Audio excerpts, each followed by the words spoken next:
Hello there, welcome to People, Politics and Power. I am Imonia Marere.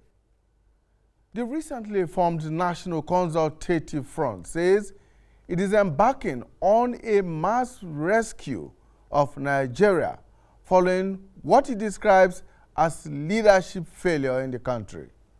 The group, which is setting up strategic political structures across the country, says it would inaugurate a new mega political movement by March. The National Consultative Front, NCF, says part of the new direction will be to mobilize towards what it describes as a new people's constitution, serving as a basis for the emergence of credible candidates in future elections in the country.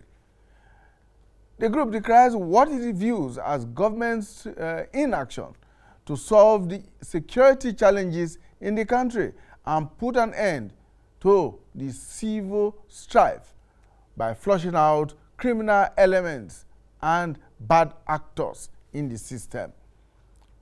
The group also identified 8 major areas of concern, including a lack of understanding of the concept of leadership, high cost of governance, weak institutions, corruption, unemployment, loss of faith in the country, marginalization of sections of the nation, and the collapse of the security architecture.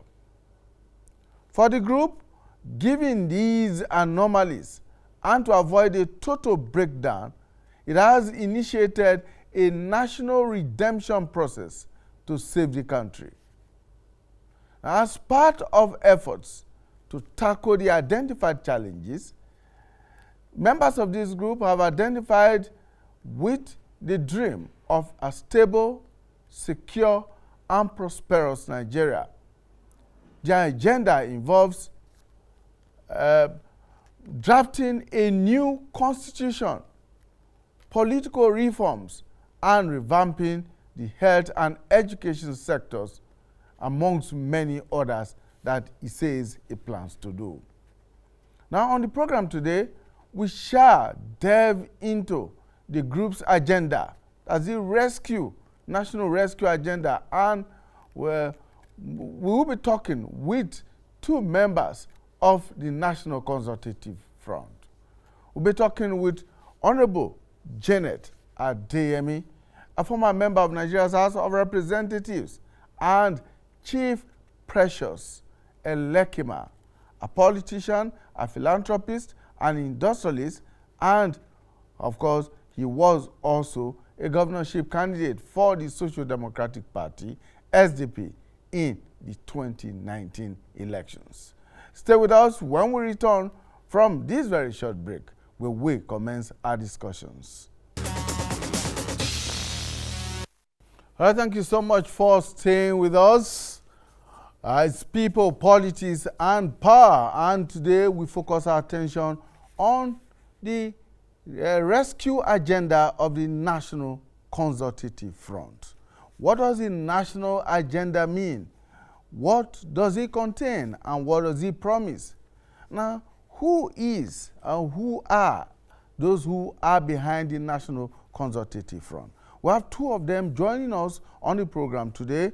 Honorable Janet Adeyemi, a former member of Nigeria's House of Representatives, and, of course, Chief Precious Elekima, a politician, philanthropist, and industrialist who is also joining us on the program. Madam Janet and Chief Precious, thank you so much for your time. Thank you so much.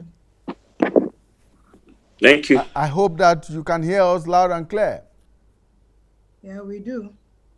I do. Okay, great.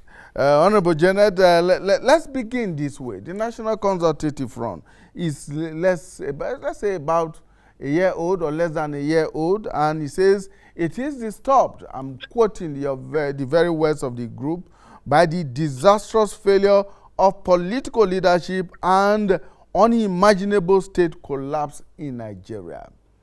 Now, what exactly do you mean Or does the group mean by that?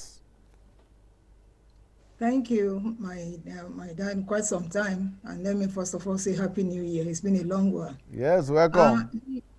the truth of it is that I don't think you need any soothsayer to describe the state of the nation to you, because all you just have to do is pick the dailies and go through, or even you yourself, what you experience firsthand.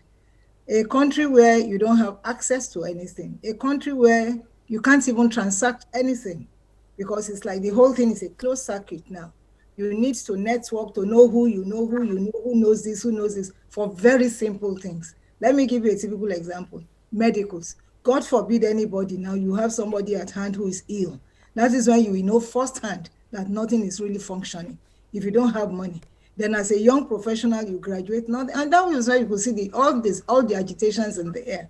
A situation where it has not, narcissism has become a major issue in Nigeria, where it's just about self and self alone.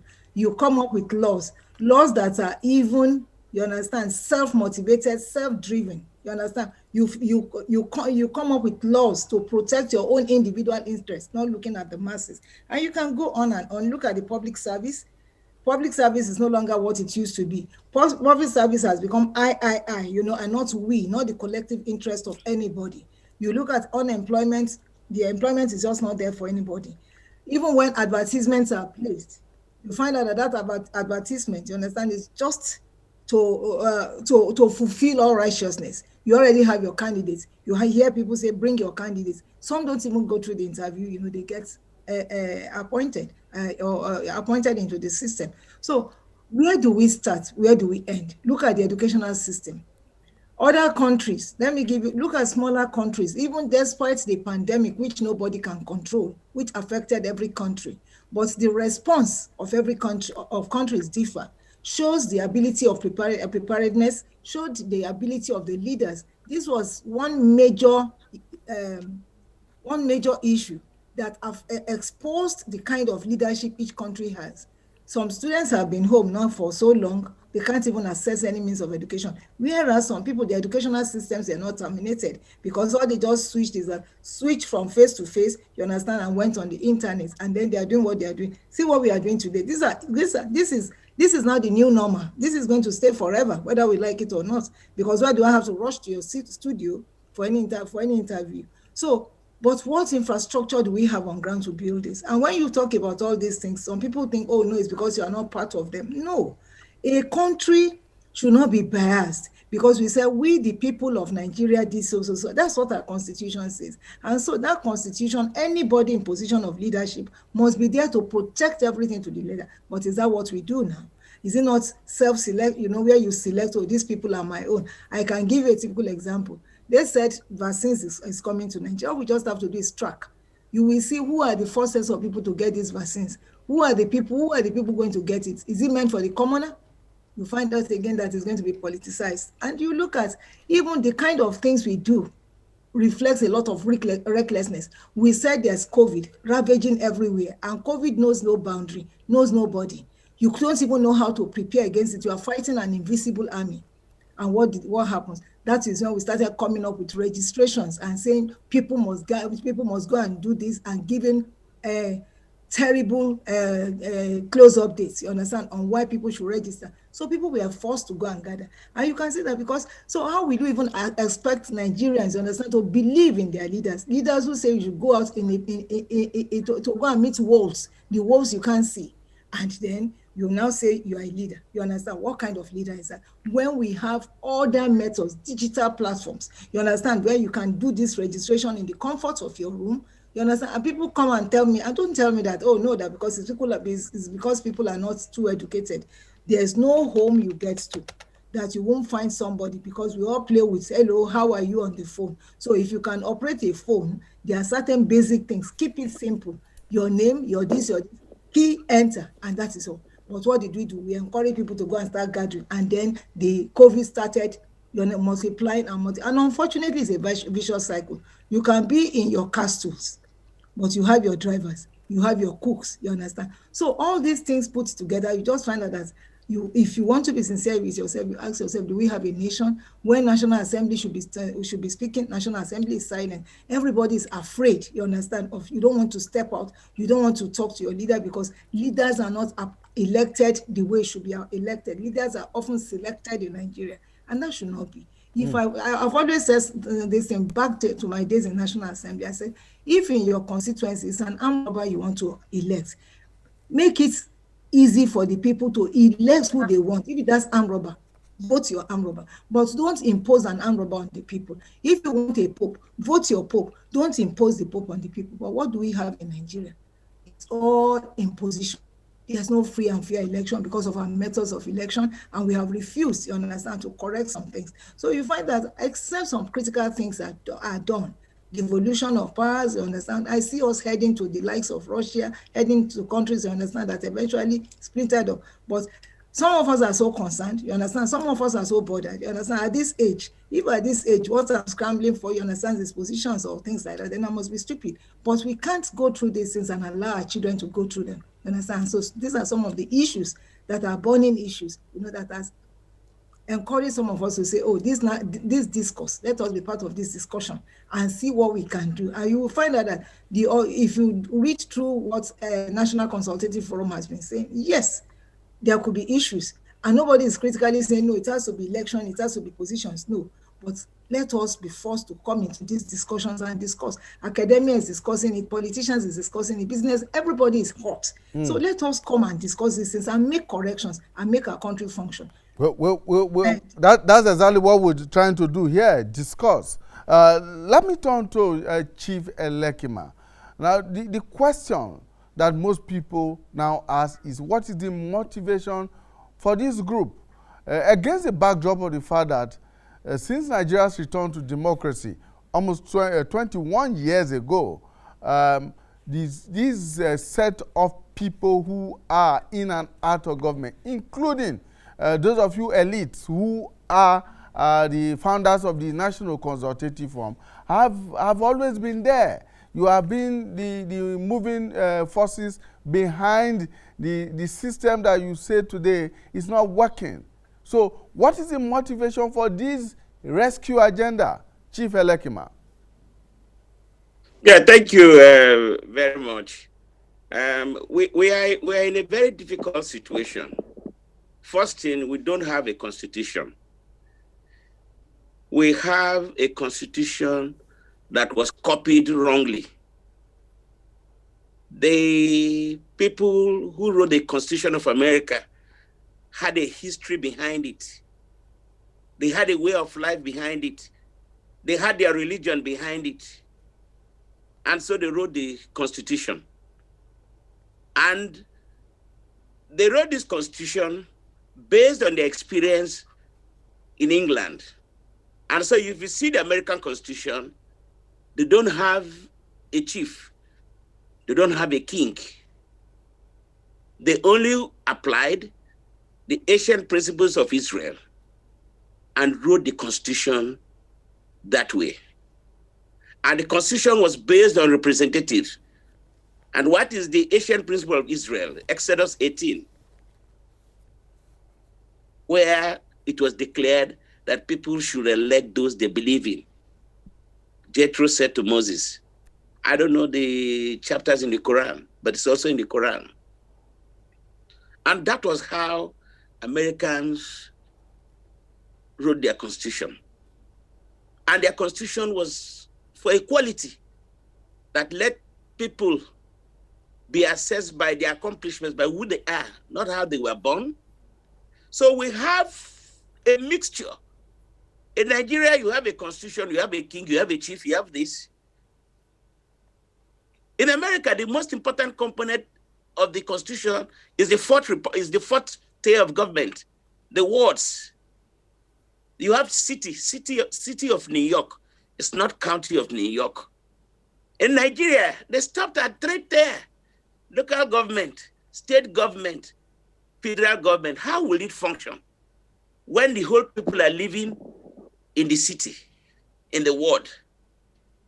So those who wrote the constitution for Nigeria, with all due respect Probably they didn't study the history of how Americans came about their constitution, or the composition of their government, where the ward, the first place where they collect election results, has a government of its own.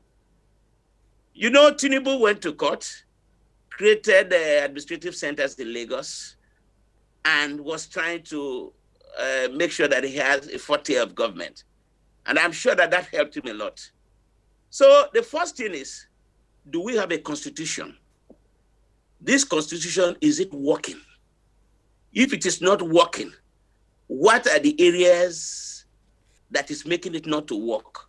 We have identified that. That is when I mean we, before we joined the NCF, we in our organization, which is still there, had identified that we need to add the 4th tier of government. We need to make it work, not just being subsumed into a non-working local government system. We need to make that work. Every community stroke ward should have its own government. The city should have its own government, have its own budget. That way, this government is nearer to the people. The most difficult money to steal is the community money or ward money. Because the people know themselves, they know where they are. And you cannot stay in Lagos or one part of Lagos to go and say you want to develop somewhere in maybe at Ikeja. Or take, for example, River State. You stay in Port Harcourt, you say you want to develop Bonny. How will you know Bonny more than Bonny people? So the injunction they had in the Bible was Moses should divide the places into wards. And when he divides them into wards, he should ask the people to look at those who fear God. That is the screening you are seeing in politics. Those who fear God and those who are not covetous. And those are the people they should select or elect out. And they took them to Moses for certification, which is the swearing in.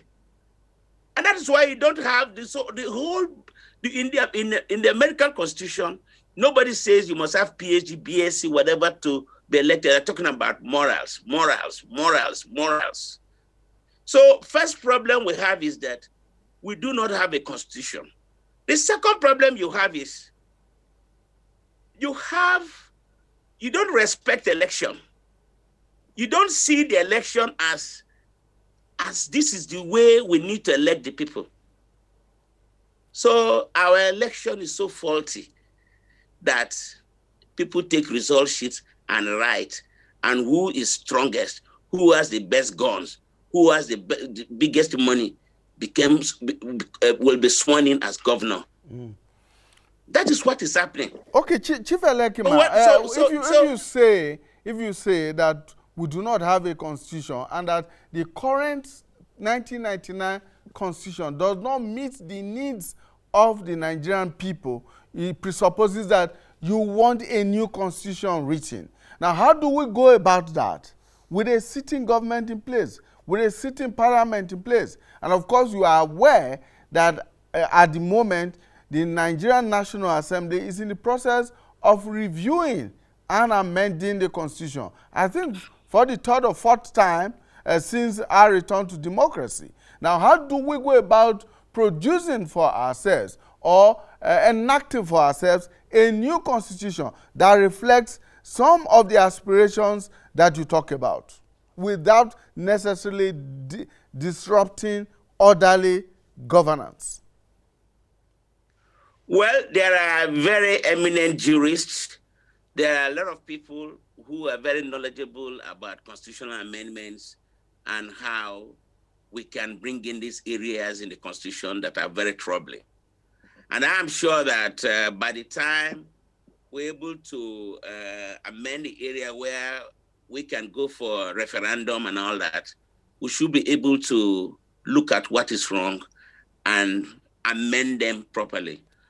But in the absence of that yet, like we have said first, the areas we have outlined at this point is first, the Electoral Act. They should amend the Electoral Act and go to full biometric accreditation, biometric voting, electronic counting, electronic transmission of results. Now, if we're able to select good people will be able to operate the incomplete constitution or what is wrong in the constitution. They will start operating that. Because if you have a good constitution and we still go by this method of writing results, you will not still have a good result. So one thing is the constitution, which is already faulty, but now what we can do now without much problem is first, they should amend the Electoral Act. Let it be that the legacy this government wants to leave for us is that he has been able to improve what Goodluck Jonathan left by amending the Electoral Act for full-blown biometric accreditation, biometric voting, electronic transmission of results and counting. Immediately we're able to have that.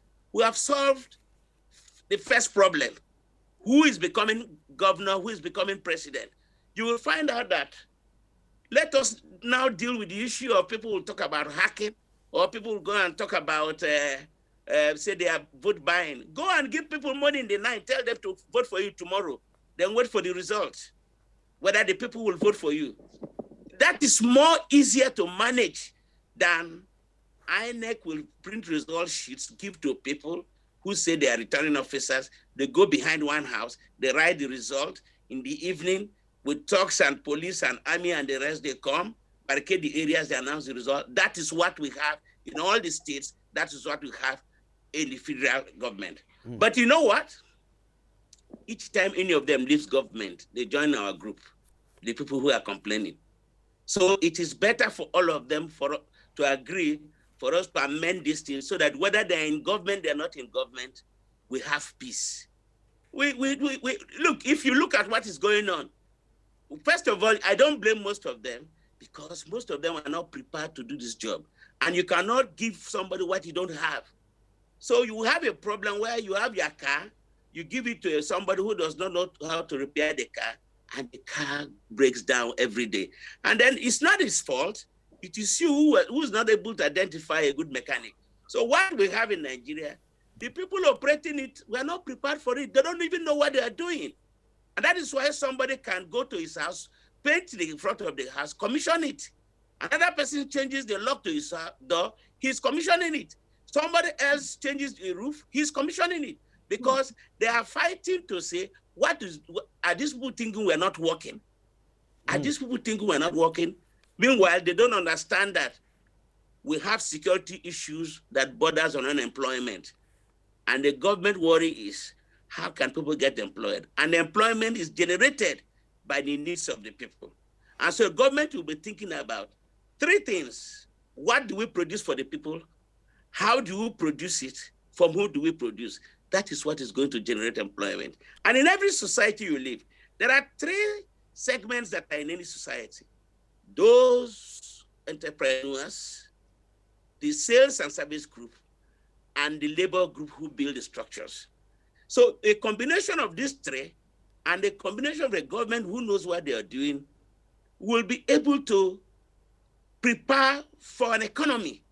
But we are not prepared. That is why the only industry is politics. And so they don't. So you find every day we want to commission this. Commission what? You resurface the road, you want to commission it. So if 20 governors serve in a state, there will be 20 plus commissioning. That means that the people don't have what to do. So first we go back and get the 4th year of government back. 4th year of government.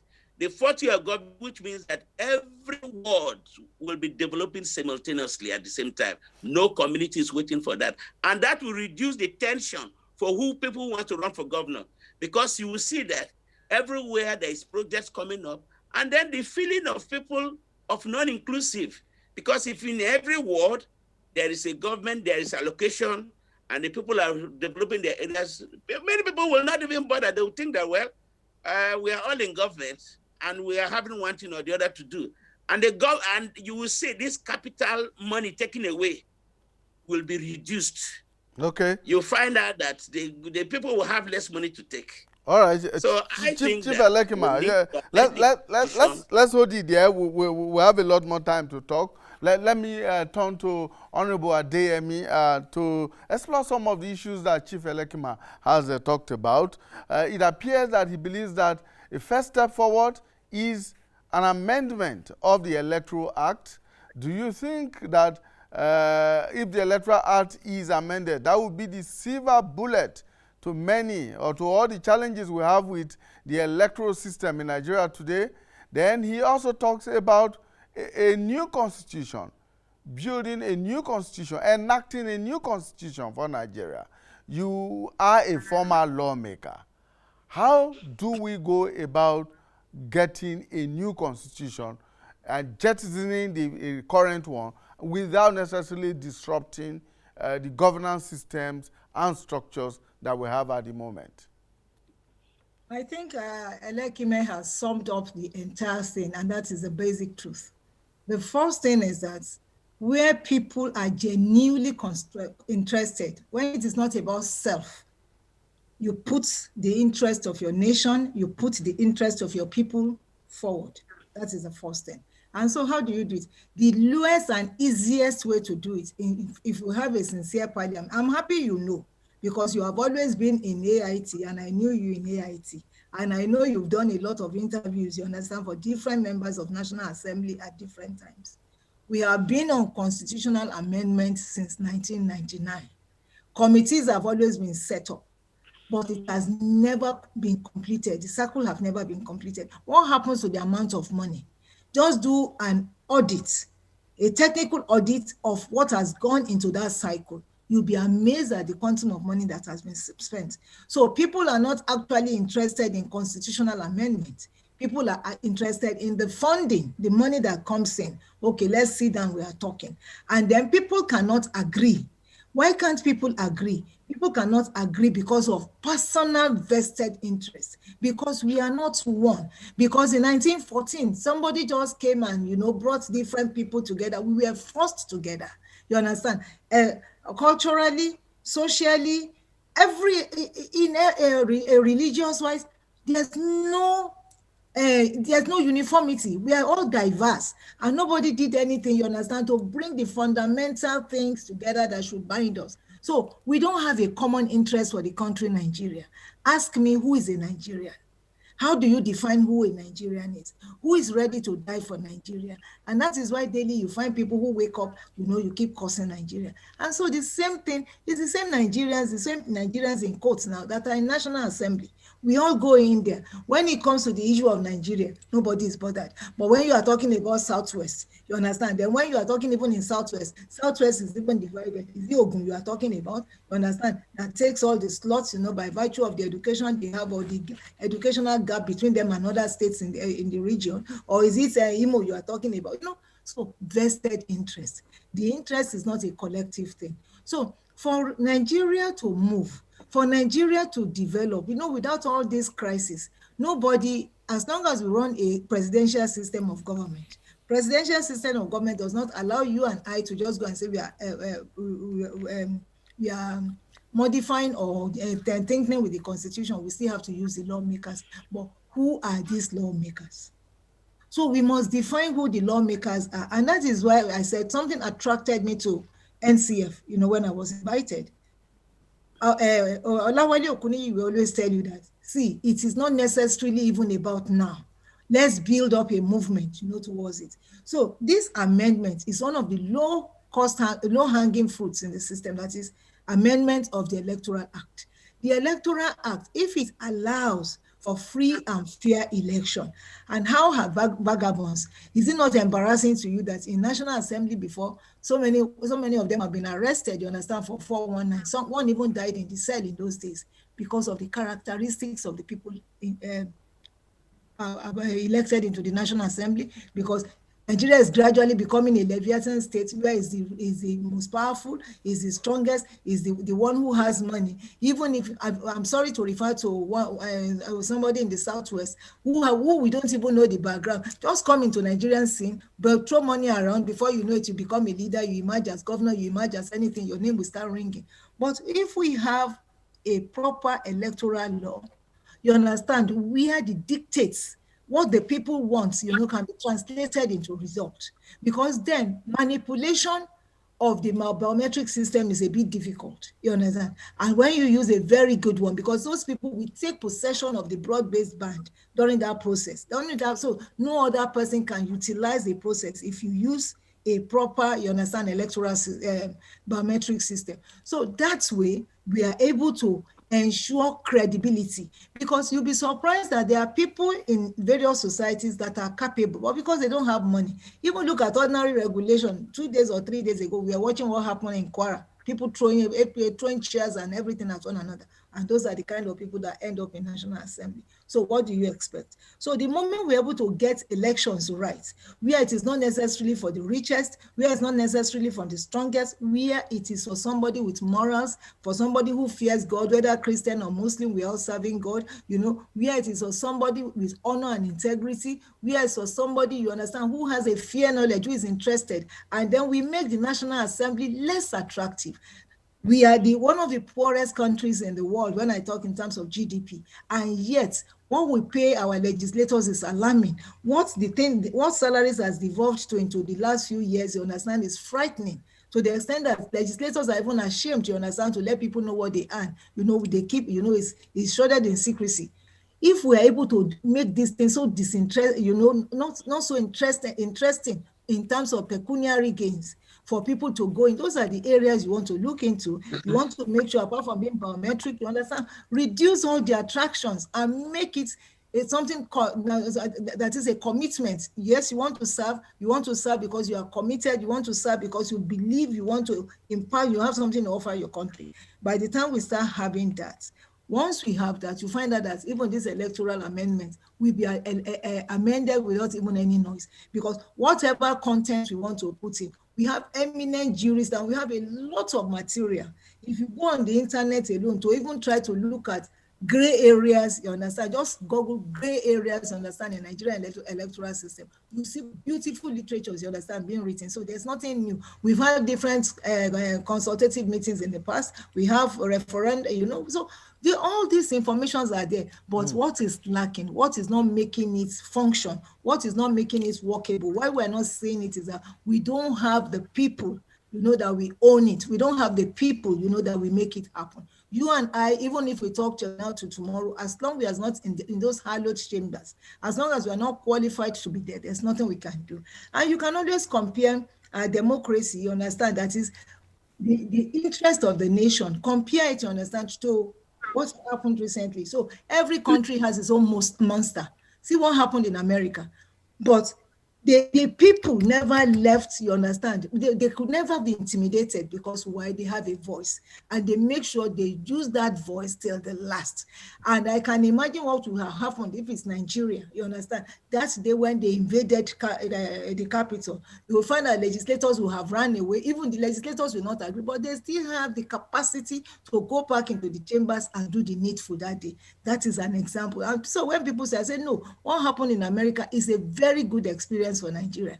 You understand, that to tell you that there's any democracy can have challenges, but the ability to resolve that challenge, you understand, is a test of the success of that system. Okay. And so that tells me that American system is very, very successful. So, and finally, I quickly want to talk about the press. The press in Nigeria is another major factor. You understand? The press in Nigeria, we see an armed robber, but the moment they have a brown envelope in their hands, you understand? Of course, a few of them are doing very well, but these days, they themselves, look at the role CNN kept on playing, you understand? CNN kept on hammering. Some journalists kept on saying the truth. This is what they see. This is, don't color anything. Say it as it were, you understand? Bring out the thing, but we send different signals to the people. So how are we to get a true system? We must get back our country. All right, thank you so much, Honorable Adeyemi. Let me turn to Chief Lekima. Chief Lekima, in that document by the NCF, you talk about a deep-seated trust deficit between those who govern and those who are governed, between the rulers and the ruled. If you have such deep-seated trust deficit, how do you want to proceed to reconstruct or re-engineer the trust process in a country that you say has had what you call failure of political leadership? Well, first we have started building a mass movement. We have started building a mass movement, and we will succeed because the two groups of people who accidentally by 1999 got into power, who unfortunately took advantage of the Nigerian people, broken up into two groups, are not 1% of Nigerians. They're not up to 1% of Nigeria. And if that is why we insist that the Electoral Act must be amended. It is when after the Electoral Act has been amended and the first election held, we will know which is a majority party and which is a minority party. All what we have some kind of drama taking place. And everybody here says the majority party or the main parties. As far as I am concerned, I'm never scared. I know that we are mobilizing, and all what President Buhari should do for all of us is to finalize what Jonathan started. And when we have this in the law, and they said that human beings, Nigerians, will take back their power to decide whether a good man or a bad man will be their president or governor or senator. Let Nigerians have that power. Let them make the mistake. Let Nigerians make the mistake, but let nobody sit down somewhere and take the result sheets and write and tell Nigerians, this is who you want. Because you have to pity Nigerians. They look helpless. You can't even say that they are the people who brought the people in. They are forced to say that they are our elected people. And the people treat them like slaves. They treat them like slaves. Or they treat us like slaves. They even say that you don't have the right to question how they spend the money. You know? So what I'm saying, what we're saying here is very simple. We are going to mobilize the whole of Nigeria. Some of us who used to be on the right side have joined with the left wing. And we want to bring all shades of opinion together. We discovered that there are people who has been shouting, we want this change, we want this change. And some of us studied and discovered that they are telling the truth. And over time, I've had friends who are former governors, former ministers. And when they leave power, reality sets in. So we are going to be able to build a new movement, a new party. All what we ask for is Mr. President ran election 3-4 times. He understands what we are saying. And when Goodluck Jonathan took the risk of trying to do what was right, unfortunately, Goodluck did not take it up to the legal point where it would be put into law. So the Supreme Court said that a mere guideline cannot supersede the Constitution. For that reason, we're in this quagmire. Chief, so please, Chief, let me ask this. What is the guarantee that when you begin this your mass movement and come up with what might become a mega political party, that yes, what is the guarantee that these groups that are from different political persuasions with different interests and different persuasions, just like we had with the PDP and the APC, what is the guarantee at the end of the day that it will not end up with what you are now criticizing? It will not end up like the APC or the PDP. You see, the difference is this. Nigerians will elect the person they like. In your environment, the way Janet said, if you're an armed robber, they know you're an armed robber. If you're a good man, they know you're a good man. If you're a bad man, they know you're a bad man. But Nigerians have never had the opportunity of selecting who they want. It is 2, 3, 4 people who sit there in their house to say, this is the person they want. And that person owes allegiance to those 2, 3 people. And well, that allegiance ends in like 1 or 2 months, because all those who have imposed people on offices, you discover that they are the first enemies. And because everybody comes, he wants to create his own monarchy. So I think that first is when you regulate how the people will be elected, there may be mistakes of good and bad people, but they cannot be this number. If Nigerians are allowed to go by themselves and elect the people, they will hear the people talk during the campaigns. They will be able to understand that this person can do well, this person may not be able to do well. And then let Nigerians make the mistake. Because when they make the mistake, they also have the right to correct the mistakes. Americans elected Trump. Americans discovered that this man may not be good for them. Look at the difference in votes, almost 8 million. Almost 8 million difference. But the thing is that the people physically voted. The people physically voted. Nigerians, the people don't vote. They don't vote. It is a crime between the INEC. INEC they are the greatest problem we have.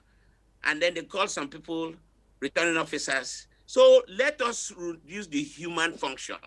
Let us remove human function. It is not working for us. Human function created Nigerian civil war.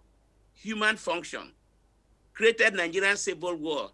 You know, after the elections, and the people they were expecting to win in the West did not win, then the crisis came. That is what brought the Nigerian civil war.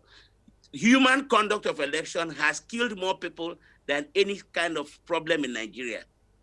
Human conduct of election. This is the time to stop it. Let us go by biometrics, accreditation, proper electronic system, and let us try that and see whether it will still produce this type of people. Look, if you see most of the people that they say is elected here and there, you just say that, is this a joke? And we have to live with it. And then how do you expect somebody who was looking for money to feed his family, suddenly he is given the treasury of the nation? Why do you want him to do with it? He doesn't even know what to do with it. So you don't expect any good result. You don't have hospital. So how will he appreciate that you need hospital? All right. Chief He doesn't Elekima. understand that you Yes. need hospital. Yes. Chief How does he understand that you need road? He doesn't understand that you need road. Look at, we are not connected. Look at the amount of money that has been budgeted year to year. We cannot be connected. We cannot be connected. You know, instead of building bridges across the seas and the different areas so that more houses can be built, cost of housing can reduce, and we can have fresh air, sometimes they just keep building one flyover to the other flyover. They keep build one thing to the other and tell you that they are doing projects. They are doing projects. Connect bridges so that there will be space, there will be land, there will be development. No. So all right. But you don't blame them because they don't know. All right, Chief Elekima, let me ask Honorable Adeyemi now, because the NCF is looking towards March 31st for a launch of what you now call the mass movement in Nigeria.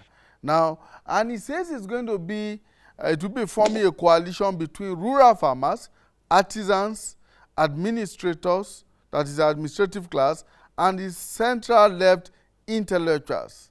Now, what ideological bracket does this represent? Because you talk of a central left progressives with conservative values, and that sounds to me to be contradictory in terms. Let me first of all digress a little, and because if you connect what Chief Elekime said with your question, you'll be able to put it through. Nigeria, every democracy has its own peculiarity, and I've always said it. I remember when I was in Parliament and we got to South Africa and we looked at the Parliament, it was dominated. Then they had a female speaker, and they have quite a number of women. And then I remember that I was the only woman in that delegation with my other 6 men. And the thing they said is, this is nonsense. You can't take this one. This can only happen in South Africa. And you look at their own kind of democratic government, it's different from the way we practice ours. So democracy should be tailored after the norms, after the beliefs, after the social structure of each country. And then how do you do all these things?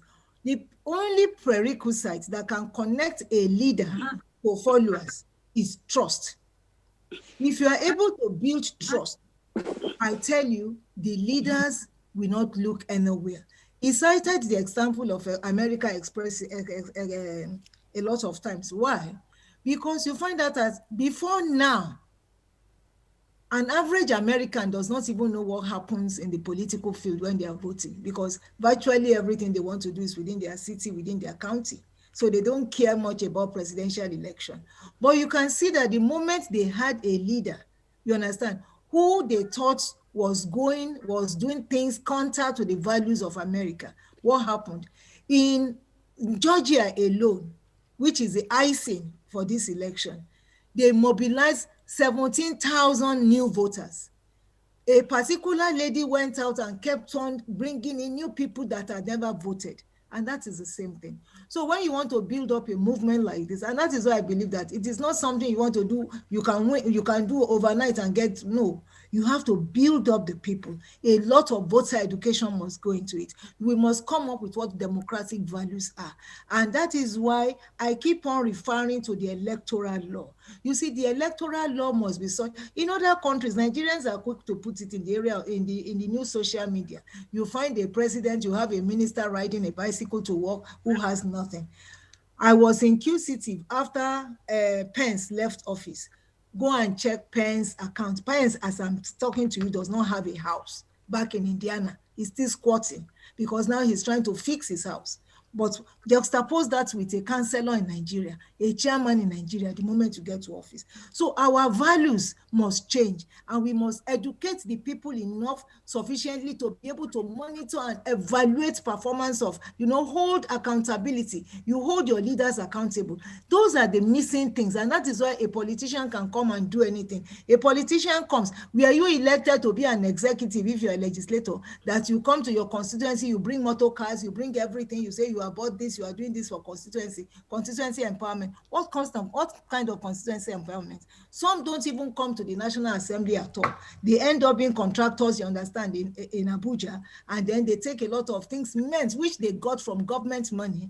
They've robbed the people, but they take material things that they don't even need to them. So accountability and voter education. Once you're able to do this, you find out that you will produce leaders themselves that are not qualified, will fall by the roadside. Then how do you now come together? For me as an individual, and I say it now, I'm talking as an individual, I don't care who becomes president.